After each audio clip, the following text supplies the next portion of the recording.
to everyone online and here in Sydney to tonight's forum on the fight for a just transition to green jobs. So my name's Markela and I'm going to be your chair tonight. I'm an artist, an activist and an anti-EU member. So before we start, I want to acknowledge everyone online and here in Sydney. Sorry, we just got a bit of to tonight's forum on the fight for a just transition to green jobs. So my name's Markela and I'm going to be your chair tonight. I'm an artist, an activist and an anti-EU member. Apologies, we just had a few technical glitches just then, but we're back now. So before we start, I want to acknowledge that we're here today on stolen land. We're here on Gadigal land and sovereignty was never ceded. And I want to acknowledge and pay my deep respects to Aboriginal elders past, present and emerging. So tonight, as mentioned, we're going to be discussing the urgent need for a transition to green jobs. And as most of you here online and in the room know, that instead of tackling the climate emergency, the federal government here has committed to a COVID-19 gas recovery plan. However, scientific studies such as those by the Grattan Institute have revealed that the so-called gas-led economic recovery is untenable. These studies show that gas is not a viable transition fuel. It will not decrease greenhouse emissions. It will actually increase them. And moreover, it will not create any new jobs. So we have a situation here in Australia where both major parties are now following the gas recovery line, with Labor recently reiterating its support for the federal government's COVID-19 gas recovery plan. But climate activists and workers are pushing back. And one of these ways we are pushing back is through the creation of the Hunter Jobs Alliance, which was launched in March this year. As Steve O'Brien, a union activist in the Hunter, reported, the Hunter Jobs Alliance brings workers, community members and environmentalists together to discuss an environmentally friendly, jobs-rich economic transformation. A similar intervention was initiated by the formation of the Environmental Jobs Alliance in Geelong, which is campaigning for new environmentally sustainable jobs. Tonight, we're going to hear from three speakers. We have Erin Killion-Delcastillo, a Lock the Gate field organiser supporting Hunter Jobs Alliance in Newcastle. We'll hear from Tim Gooden from the CFM, the Construction, Forestry, Mining, Maritime Union in Geelong, and also a member of the Environmental Jobs Alliance in Geelong. And we'll hear from Breen from the Maritime Union in Sydney. Our fourth speaker, Byrne, could not attend in person due to last-minute commitments, but I will read out a small statement he has prepared. So first up, we will hear from Erin, who, as I mentioned, is a Lock the Gate organiser from Newcastle. Erin, when you're ready, please. Thank you. So I guess I'll just start quickly about me. I'm been a climate activist for a few years, doing many things, and then I've done lots of other stuff before. I know Tim from good old days in Canberra Resistance Branch in like the 90s. So this Hunter Jobs Alliance is sort of the latest thing I've been up to, and it's exciting. I'm also a nurse, and I'm a member of the Nurses and Midwives Association of New South Wales, which is an affiliate of the Alliance. I did have some slides prepared, but now I'm not on my computer, so sorry about that. But yeah, you'll just have to watch me. So yeah, the Hunter Jobs Alliance registered as an organisation last November and had our formal public launch on March the 4th. It's a organisation that unites bunch of different unions, the NTU, United Workers Union, Teachers Federation, ETU, CPSU, Australian Services Union, IEU, nurses, AMWU, and then a few environmental groups as well, Labour Environment Action Network, Lock the Gate, Nature Conservation Council, and the Hunter Community Environment Centre.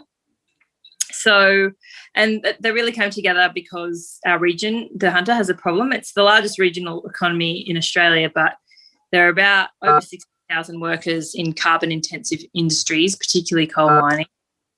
And, you know, coal mining for both domestic and export markets is in long-term structural decline. So those industries that have underpinned the prosperity of the Hunter are entering a dramatic period of change driven by corporate decisions. And the Hunter community is, you know, at the mercy of that, really.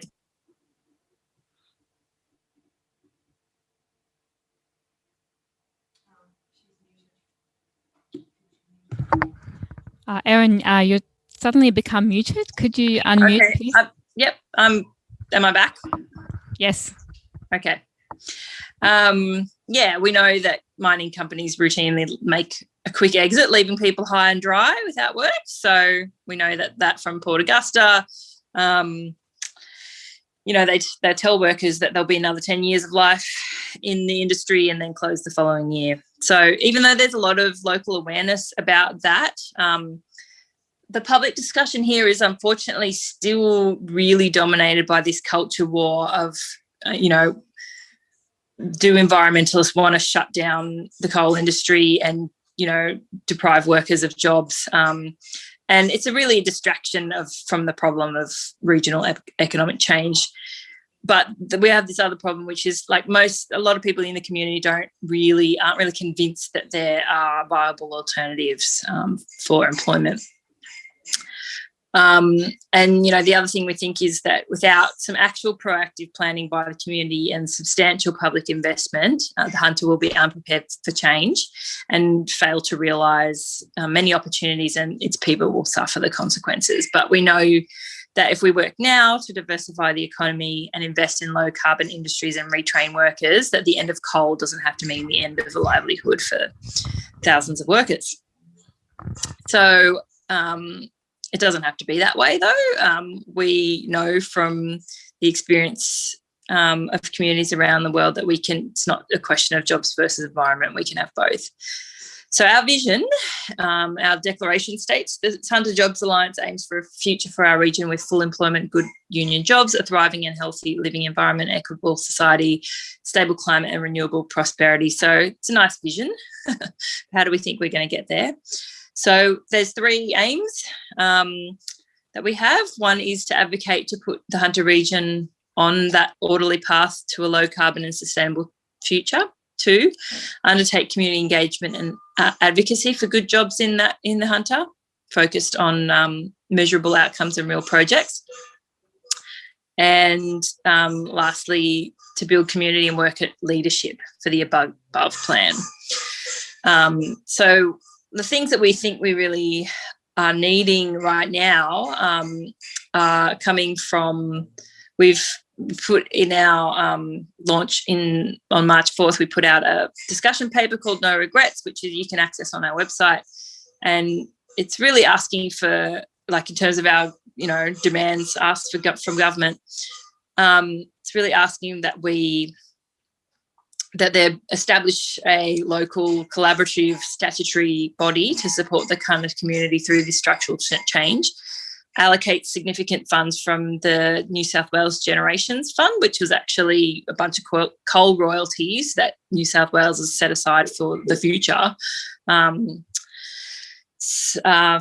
Thirdly, that we fund and deliver evidence-based actions to support workers and communities and attract job-creating investment in the region, and fourthly, to develop a standard that creates clear expectations of companies undertaking large-scale closures and retrenchments in the Hunter.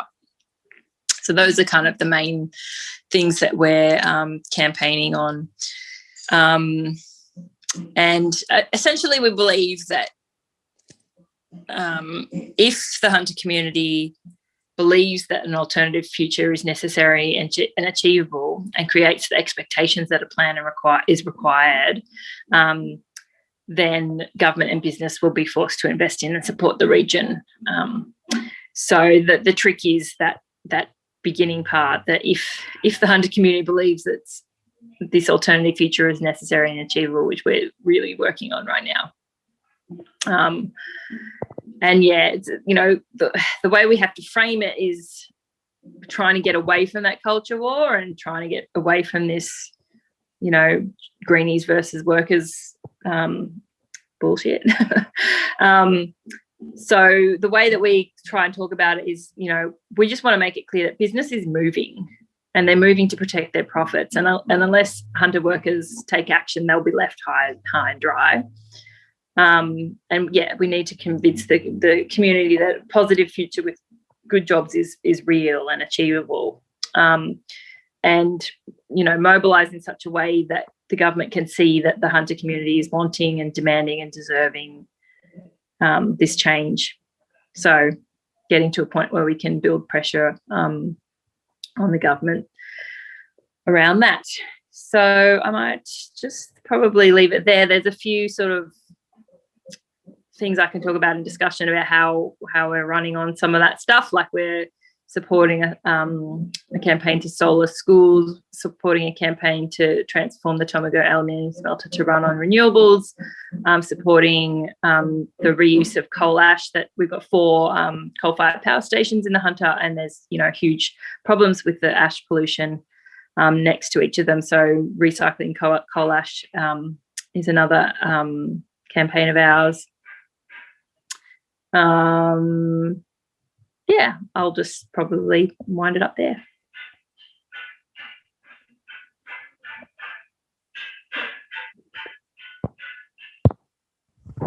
Thanks so much, Erin. That was really informative. So, comrades online in the room, we are just going to take 3 questions for Erin now. Erin does have to leave a little bit early, unfortunately. So I'm just wondering if anyone has any questions for Erin.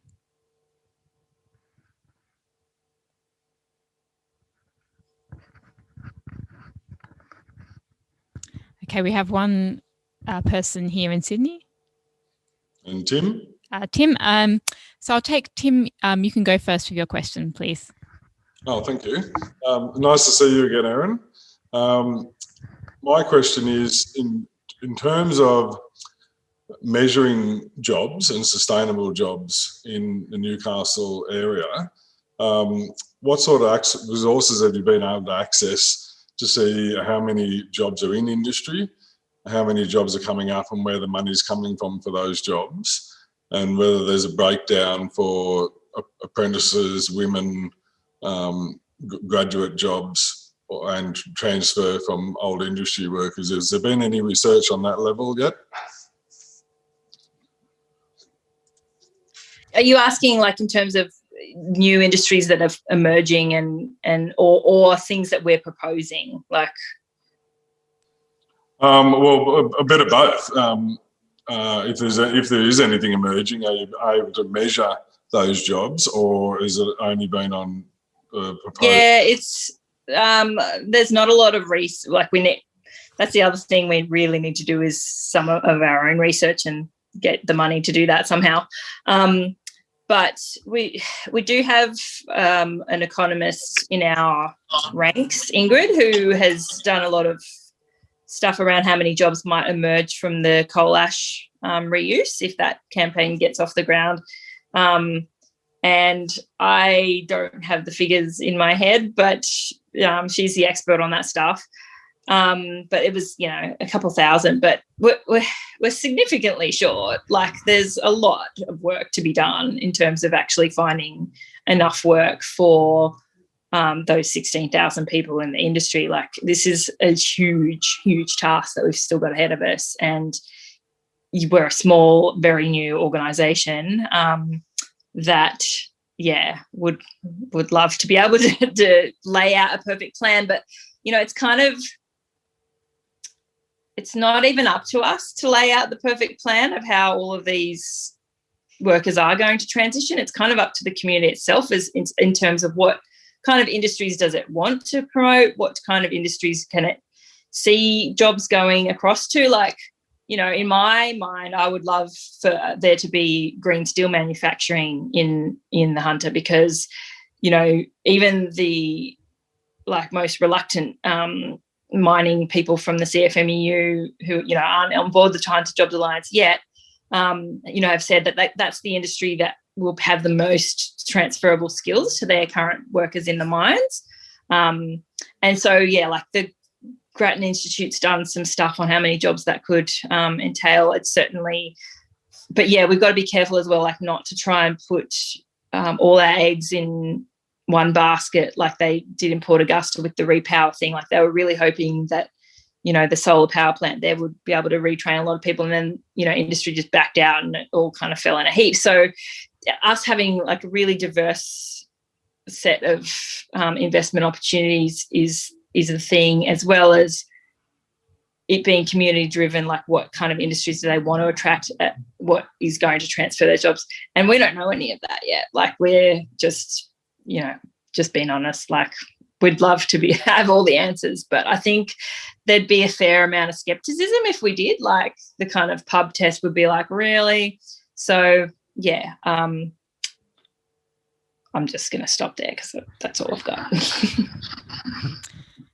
Thanks, Erin.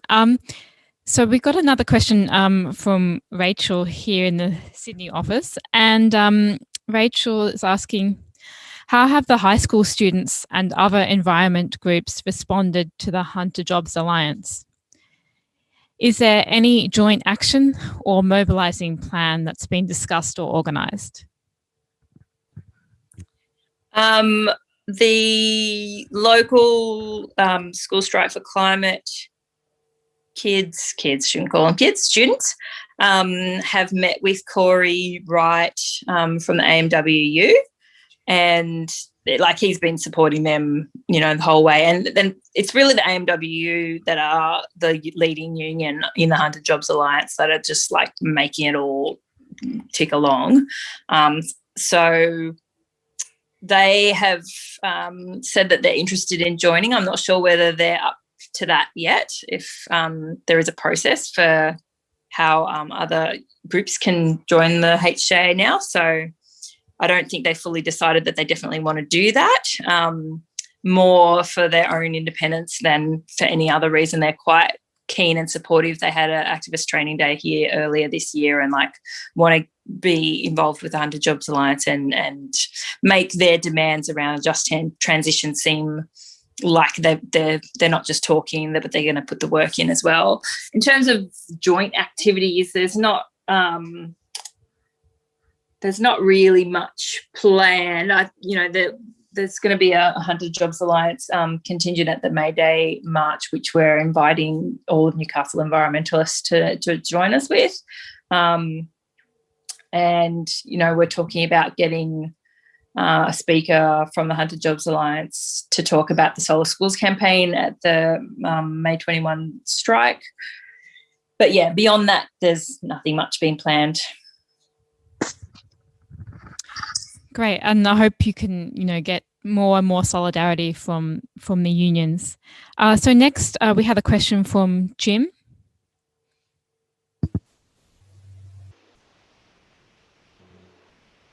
Hi, Erin. Jim here from Sydney.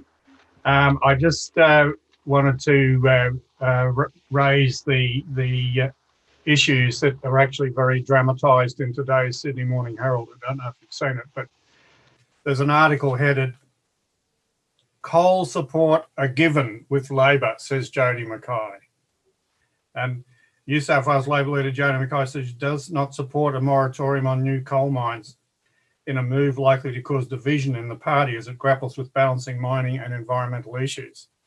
And of course, Labor has endorsed Jeff Drayton from the mining union in this upper Hunter by-election. And yeah, so I think that's going to be a very key issue.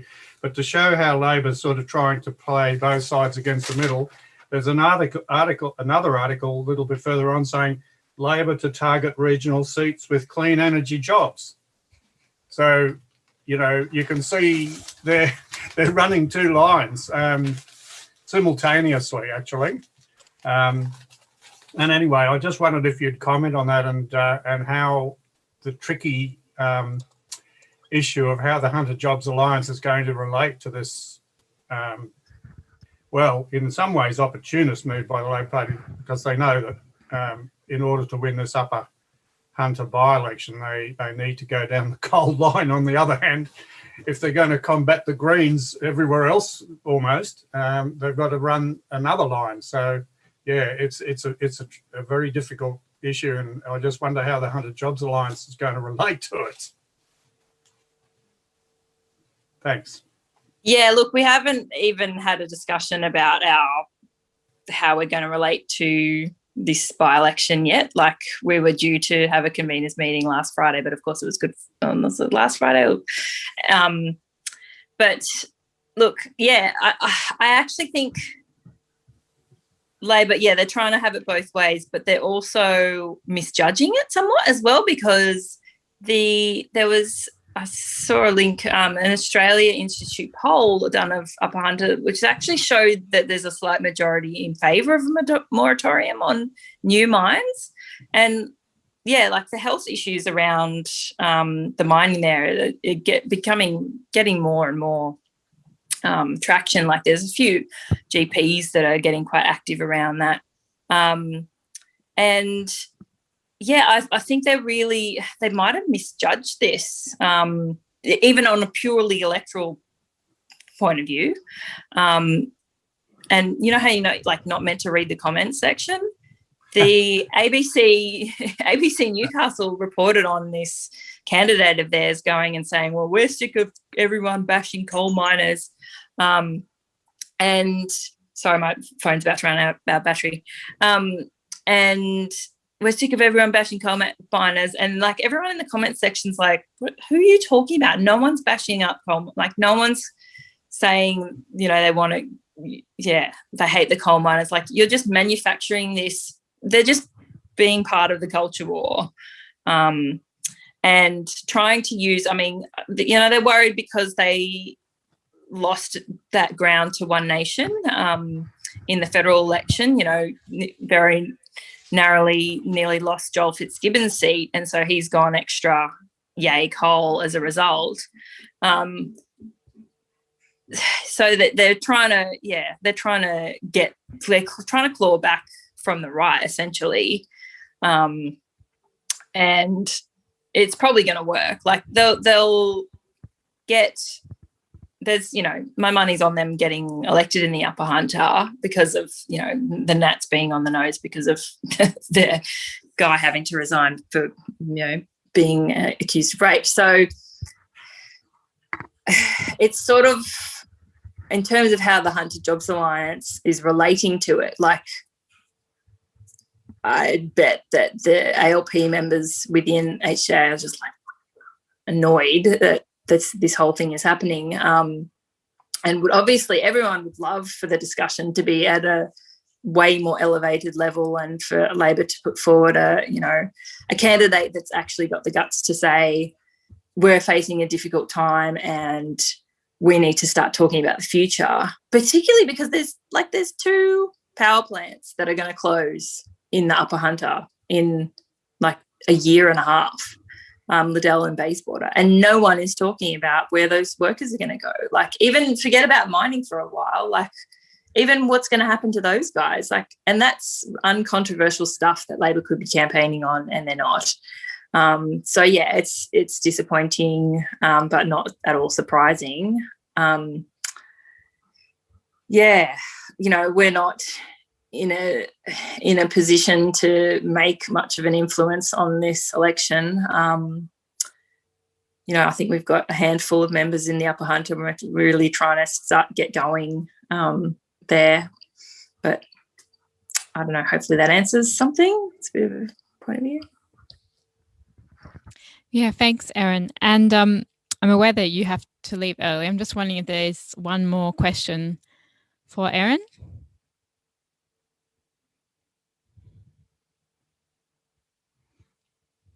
No? Okay. Well, thanks very much, Erin. And I really think it's very interesting you brought up the idea of the culture wars, which have been whipped up, especially by the media, really pitting workers against environmentalists. And, that's quite an interesting discussion. And hopefully we'll have you back to another Green Left Again forum or event soon to tell us more about the great work you're doing. So thank you for your contribution tonight.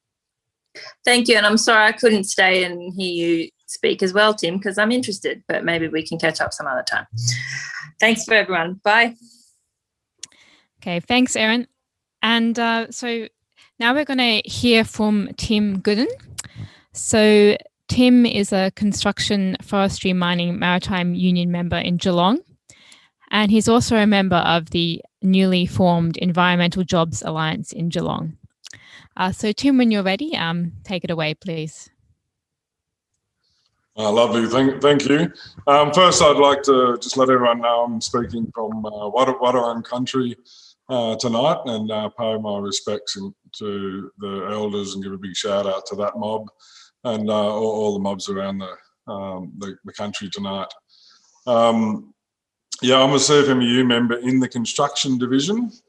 So I'm in the building industry as opposed to forestry or mining, just to make that clear for people, depending on what you might have read lately. I attended the first meeting of EJAG, which is the Environment Jobs Alliance in Geelong, which we had on the last Tuesday of last month, the 23rd of last month. And we've got our second meeting coming up on the 4th Tuesday in April, the 27th of April. So just to put people back in the picture a little bit, Geelong has got a bit of a history of industry closing, the textiles industry for a long time, and more recently, big giants like Alcoa and Ford closing up its doors. And there has been new industries developing around the university, particularly in the areas of carbon fibre, but that's fairly slow getting off the ground, and of course COVID slowed everything up for everybody.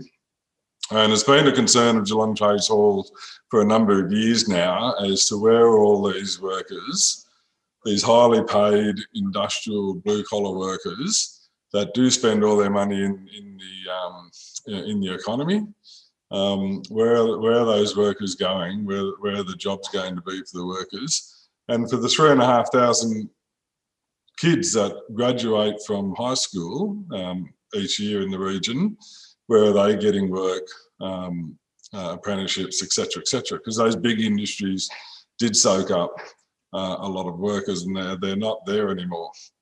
And then, of course, the push, the argument around zero emissions by 2050, sooner, is the planet's in peril. We need to do something. And so as Socialists, a couple of us put up a resolution at Geelong Trades Hall to see if there was any traction for the council, the Trades Hall Council, to kickstart a community union group here in Geelong, with a bit of inspiration from the Newcastle Job Alliance, and also checking on what other TLCs, Trades and Labour Councils, were doing around the country, and we're already aware of things like Green Steel down at South Coast Labour Council, and a lot of work that the Valley, where the brown coal power stations have been closing down in East Gippsland. So the resolution was basically that we form a group and that we try and get agreement on what our charter should be, and that we get a bit of a campaign around green jobs for the Geelong region. And some of the thinking in that and some of the discussion in the reflection at the first meeting was about getting a focus on jobs. There was some concern. There was about 30 people at the meeting from about 20 odd different groups and about 10 unions. Now, when I say 10 unions, there are members from about 10 different unions. There's only a couple of unions that were formally represented. One of those is the Australian Workers Union that represents workers out at the refinery. And they had quite a few members there who were very concerned that we would be campaigning to get rid of their jobs. The oil refinery down here is pushing to set up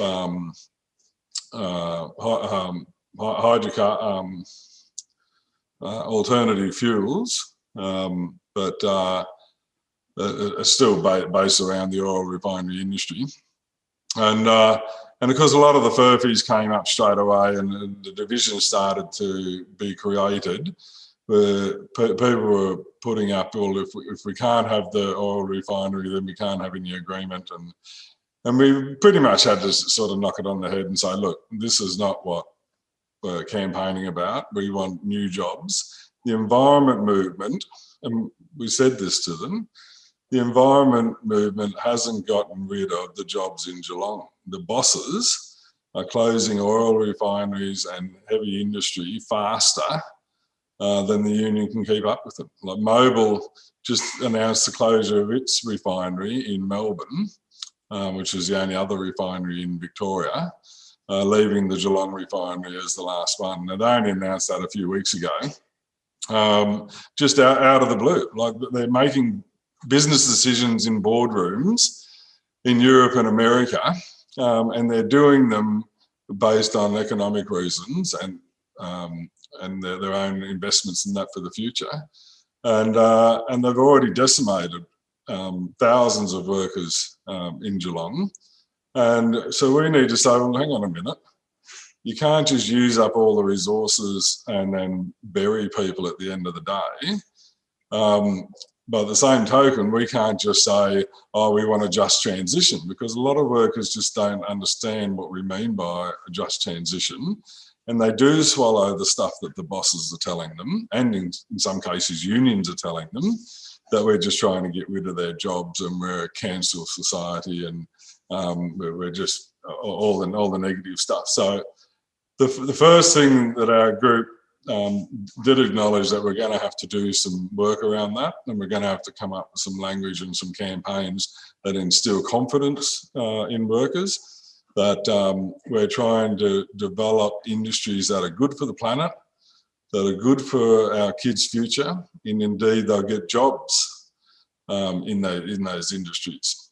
And we need to be able to put pressure on government and industry to take up that focus and to put the money in those areas as well. Now, if the government or industry is going to be putting investment into fossil fuels, well, we're going to have to argue against that, and we're going to have to put up alternatives that they can put into. The reason why I asked Erin about figures and statistics is the first task that we have here is to get that picture. So how many kids are leaving school, how many sustainable environmental jobs are there being developed, where are those emerging industries, will they be set up here, can we make stuff here so it doesn't have to travel all the way around the world, which is equally as polluting or carbon producing than the product itself, even if it's a sustainable product. That we need to localise stuff, but we need to be able to get those facts and figures at our hand. And there are some resources, Beyond Zero, local city councils, economic think tanks, and public resources that we can get to do that. But we need to put our heads together as volunteers and work out how we can get that information and paint that picture. I think that's going to be the first task, and then developing some asks and demands that are Geelong centric. And I know this might sound a bit funny that you're only talking about your backyard, and but that's our sphere of influence. But we can only reach the workers in our area initially. Now, if we get some wins on the board, by all means, we share them with everyone else, and people can take those examples into other areas and arenas. as part of their campaigns. But initially, we've got to get the Geelong workers and the unions in Geelong on board with demanding from governments and industry that we need to cut our emissions. That's the other thing we need to measure, is are the emissions in Geelong reducing? There's no point in having all these other industries that claim they're developing and putting on jobs, etc. And our carbon footprint is still increasing. We've got an onus to reduce our carbon output at the same time as develop ways to get new jobs. Now, where there's partnerships, where there's government agencies or regional development boards or areas that have got funding that we can work with, great. Let's promote that and get it around. But at the moment, there's very little being done. Individuals and individual companies are pushing really hard, and there's lots of headline stories like we're getting the biggest battery in Australia starting to be built at the moment. But at the same time, you've got one of the unions saying, oh yes, but that battery backup, that can only power Portland smelter, aluminium smelter, for 3 minutes. So they're immediately trying to dismiss it and undermine it, that's not the future. And so we've got a fair bit of work to do, and we should be honest. I mean, the planet's fucking dying, and we've got 10 or 20 years to get this right for the next generation. So I think we need to fight as hard as we can and take up some of these honest discussions, even amongst our own ranks, work out the best way to say it, so that we get broad appeal, get people on board, and put the squeeze on government and industry. Because at the moment, they're just making this shit up. And they're just doing stuff in their own interest and not the interest in the general community. And I think if we can get a bit of a groundswell and show that we've got a bit of a movement, we will get some traction with government. There will be some good news stories that we can peddle out of some companies. And there will be some confidence that workers will start to develop that somebody's doing something. Now, this is not rocket science. This is what you do for any campaign to win. And I understand why Labor doesn't do this, because they're so hog-tied to big business and those interest groups that they're not going around and selling a future for workers and presenting a plan and putting money into industries that those workers can transition to in real terms and demonstrating it. They could do that, but they've spent the last 30, 40 odd years just slagging off the Greens and the environmentalists. Now they have to turn around to be part of saving the planet and present real jobs and real futures that workers can be confident in. And if they can't do that, then they're going to just happen with the last 3 elections. They're just going to fuck it up and they're not going to go anywhere. And that's a real problem for workers in general. Not that I'm saying that Labor is their saviour, but if they haven't got any confidence in their unions or in Labor or the Greens for that matter, then businesses and the coalition are just going to keep on making shit up and still keep producing more carbon dioxide than we've ever produced in Australia ever. So that's why we need these local groups, and it's quite inspirational, is where we can, even if people have got ulterior motives and there's politics involved, and so what? They're having a go. And every little step forward that they make is like Newcastle or Wollongong is this little step forward that we can adopt in Geelong and push forward and see how we go with it. So there's only the second meeting coming up. It's early days, but yeah, we're pretty hopeful that we'll be able to do something and add to the general campaign of the unions and communities around Australia. Thank you. Thanks very much, Tim. And the image you present of the bosses and corporate interest groups making decisions about your workers in boardrooms far away, it definitely makes a case for worker ownership and management of industry. So we're going to go on to our next speaker now, and there'll be time for questions for Tim at the end of the of all the speakers. So next, we don't have the speaker present. Unfortunately, he gives his apologies, but we just have a short statement that I'm going to read out from Howard Byrne. So Howard Byrne is based in Sydney, and he's a member of the CFMMEU. And he says, "Sorry, I can't be there tonight. My partner took on a night shift and I have to look after our children. Thanks to Green Left for organising such an important discussion. I was going to talk about how important a fighting union is to winning green jobs. At the recent Jack Mundey Memorial, a speaker reflected how 54 green bands held up $5 billion in development money. Under Mundey's leadership, so much of the natural beauty of the inner west was saved from the wrecking ball. So it's great that the CFMEU are standing up against the demolition of Willow Grove, Parramatta. Please, everyone, make it down to the May the 1st rally in Parramatta outside Willow Grove."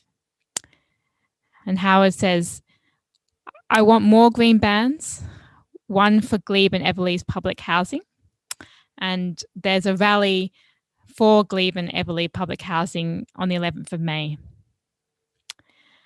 Howard goes on, "It is this kind of union and community organising that will win against the developers, polluters and their political mates. See you all on May Day." So thanks, Howard, and we're sorry that you couldn't be with us tonight. So now we'll go on to our last speaker, Erin Breen. So Erin is representing the Maritime Union in Sydney. Erin, when you're ready.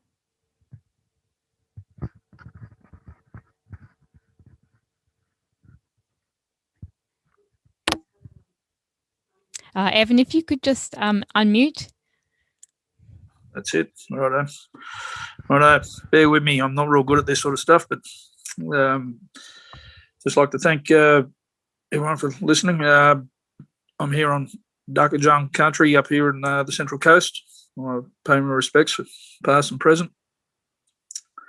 A little bit about myself. I'm a seafarer, but I've been in the CFMEU as well. I come from a unionist background, environmentalist background. My uncle just got a mention then, and my father was a pretty inspirational union leader as well. We're setting off with the MUA. We're looking at doing.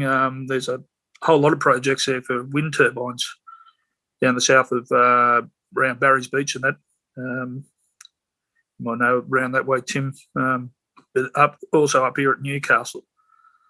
Like they're 300 odd turbines on both projects, size of Centre Point Tower.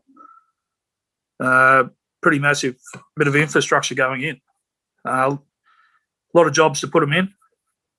There's a lot of work for maritime industry, but a lot of cable layers, that sort of stuff as well. So they'll be all going back into those where the coal powered, the brown coal power, probably hook up to those grids and that down that way for the Star of the South, Tim. So that's jobs and that sort of stuff in that region, getting on the ground and getting those people motivated into getting into those sort of jobs and getting training up into those sort of jobs. There's a lot of maintenance jobs coming up on those sort of projects. But I'm here on the Central Coast at the moment, and like the Hunter Valley, look, there's a mile of workers who lost their jobs out of the coal, the steel mills and all that sort of stuff, and they're all skilled workers. these workers have got to be put into something. There's got to be a rollover for them to go into something. Unions, I think, has been letting them down a little bit, to be quite honest.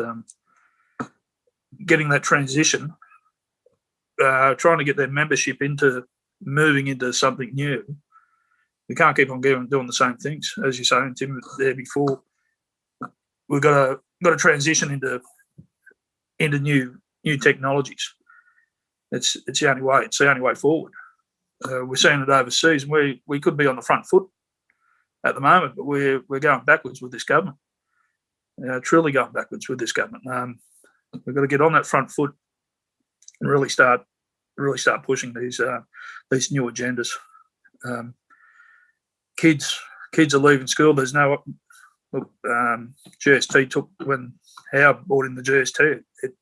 It destroyed apprenticeships. Who's going to put on an apprentice when you can put on a subby? We all know those sort of things, but you're sitting there going, well, there's no improvement. These kids are getting left behind, and we're leaving behind because we're not moving forward with technologies. These technologies are a lot more environmentally friendly. Like going to gas, going to fracking. That's the worst thing we can do. We've got abundance of solar and everything out west there. We could be transitioning into solar panels out west to carry this base load, which the power companies or the government's always saying about the base load. That doesn't affect the average person. That's only industry that's getting affected by the base load. We had the aluminium smelter up here at Newcastle sucks the gas out of the power station down here on the Central Coast. So they turn on the gas down here to run the power station, and they're suing the local government for turning the gas on. It's a joke. We've got to move on to different technologies, and that what I was talking about with the wind power out here off Newcastle on the Central Coast. It's a massive draw, ongoing work. Massive work for maritime industry anyway.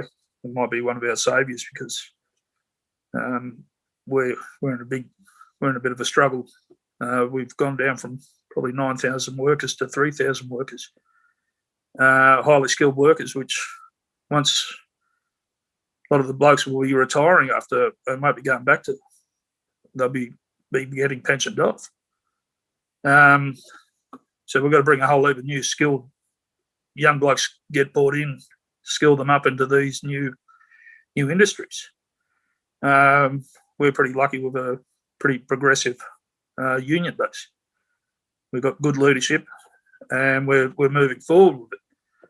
But the miners, those sort of blokes, you sit there, they've got to step up, and that education of those workers is massive. Educating them into going, well, these industries are dying, like coal's going down rapidly. We get told this about being on the wharf and all the coal ships coming in and all that sort of stuff. We got told 8-10 years ago, they said Newcastle ports were going to go, the amount of ships are coming into those ports were going to get less and less because people just weren't buying the coal. Now, someone's not telling these blokes out in the Hunter Valley these things. They're not getting the forecasted measurements of what's going to happen in the future.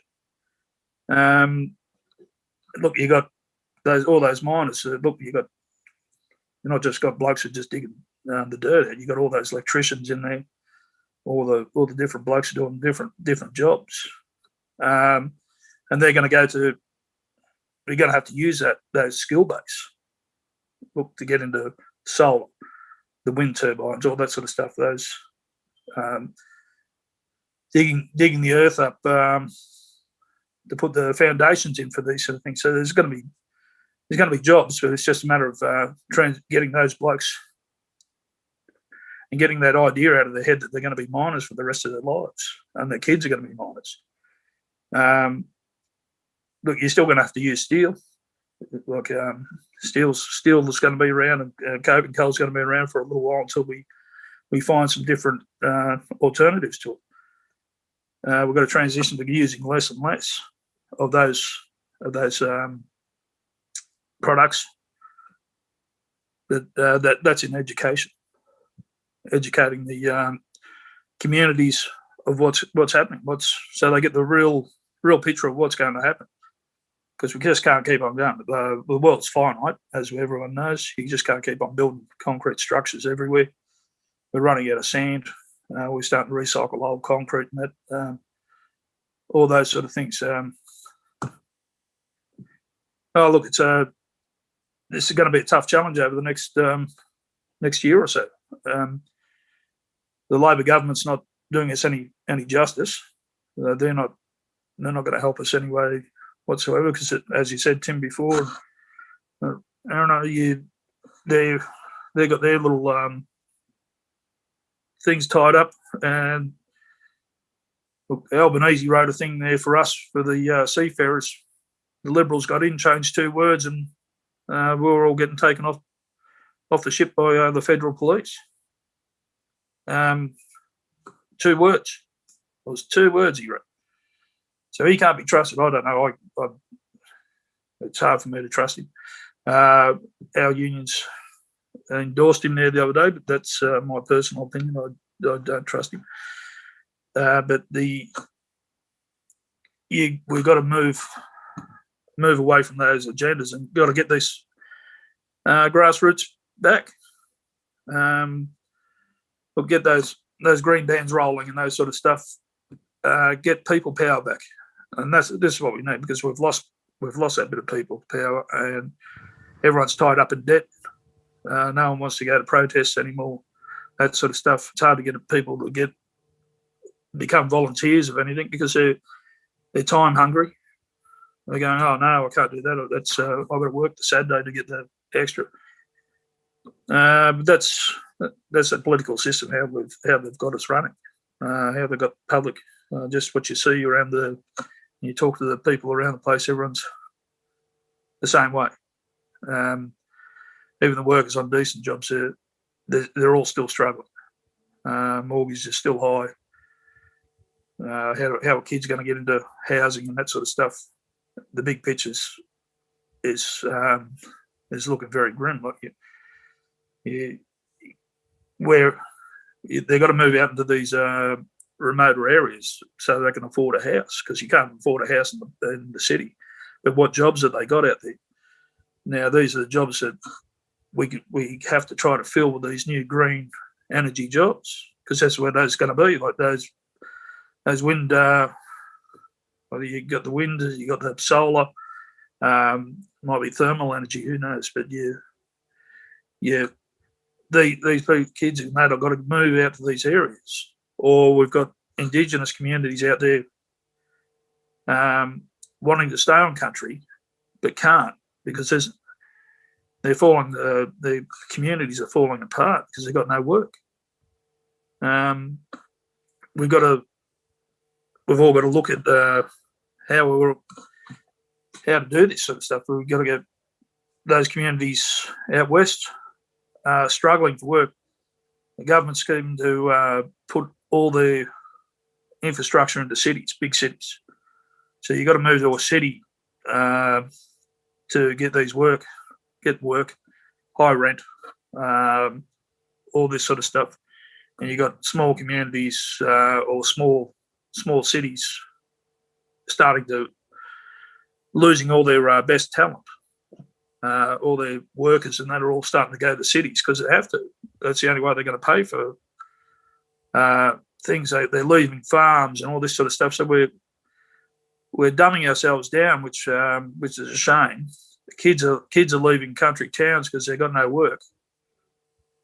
With these green energy jobs, they're not going to be in the city.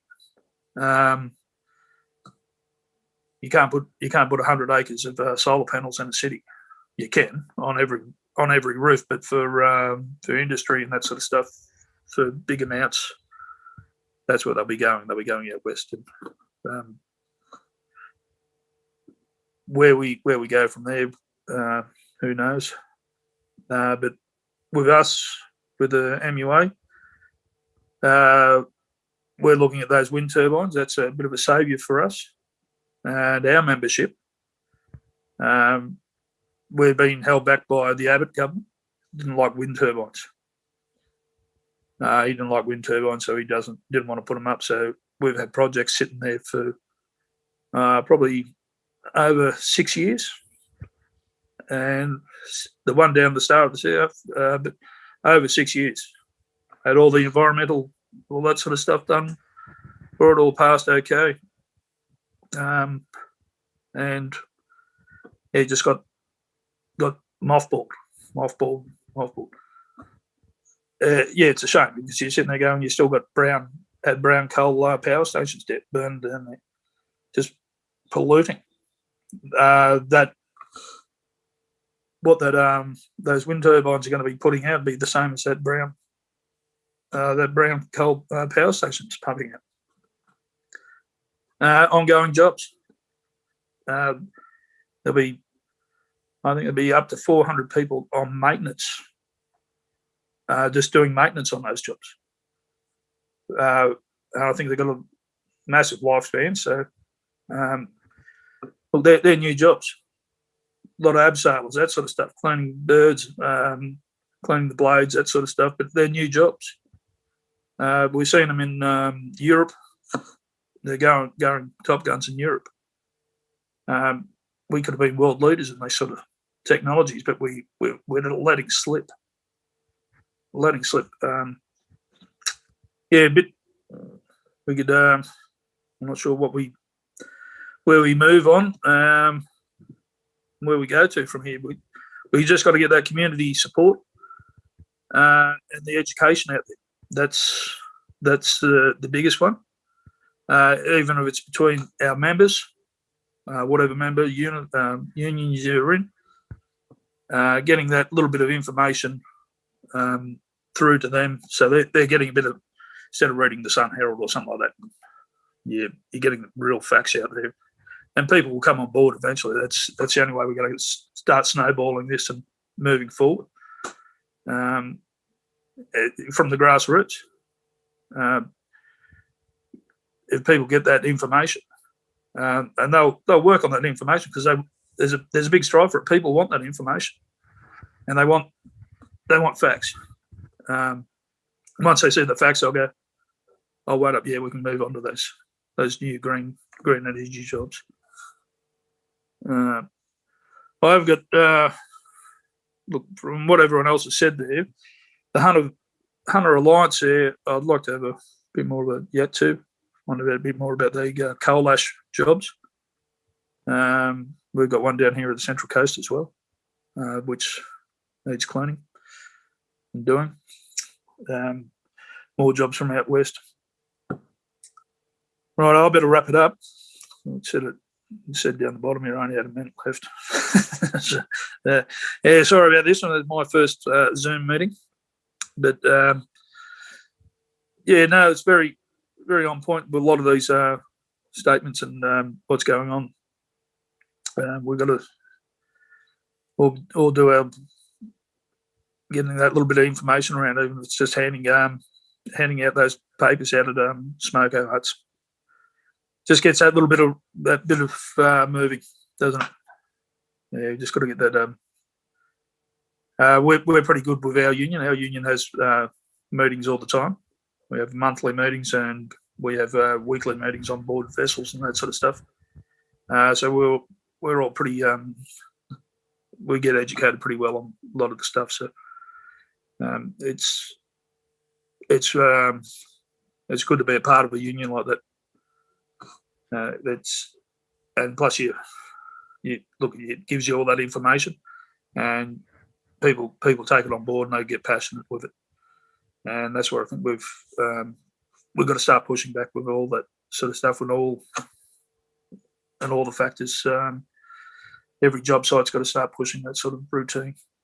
Get that people power back, and yeah, we'll get people with protests, and once people get the education, yeah, they'll stick it up the governments. And the government's only work for us, and they say they're not getting the votes, they change their mind pretty quick. We can stop pushing. We push out the industry a little bit and puts them on a bit of scare notice. But we can't. It's hard to strike anymore. But there's other ways around those sort of things we can pump out there and make these companies go, oh, wait up, we'll have to we look at things and change things, and that changes a bit of people's mentalities, and they want to be a part of something. Look, the average human being wants to be a part of something, and if they feel a part of something, and they see a bigger picture, they all jump on board. They get their kids on board, the whole lot, and that's the way we've got to roll. Really gets that. Look, the Uncle Jack there used to get 60,000 down there on a Sunday, down to Sydney in those green band marches and that sort of stuff. You're sitting there, you know, how do you get someone down? How do you get a whole family's going down there on a Sunday? They're not watching the football. They're not taking their kids. They're going down to protest marches, and that's from grassroots. That's from pushing those agendas, and from the heart, from the labourer to the cleaner, the whole lot, and they're all just going, oh, look, we're a part of something bigger, and that's what we've got to do. We've got to get that rolling again, and get people more interested in just going, not instead of like half the kids you talk to these days go, oh, I don't care about politics. I didn't vote. Yeah. All right, it's just saying my time's up. I better go. But yeah, we'll gladly be more part of this. Next time we'll talk more. Thanks so much. Thanks so much, Evan. And I'm glad you brought up the issue of education and the grassroots education for workers that is really needed. Yeah. Okay, so now, comrades, we're going to have half an hour of discussion and questions. So you can ask Tim and Evan any questions that you might have. So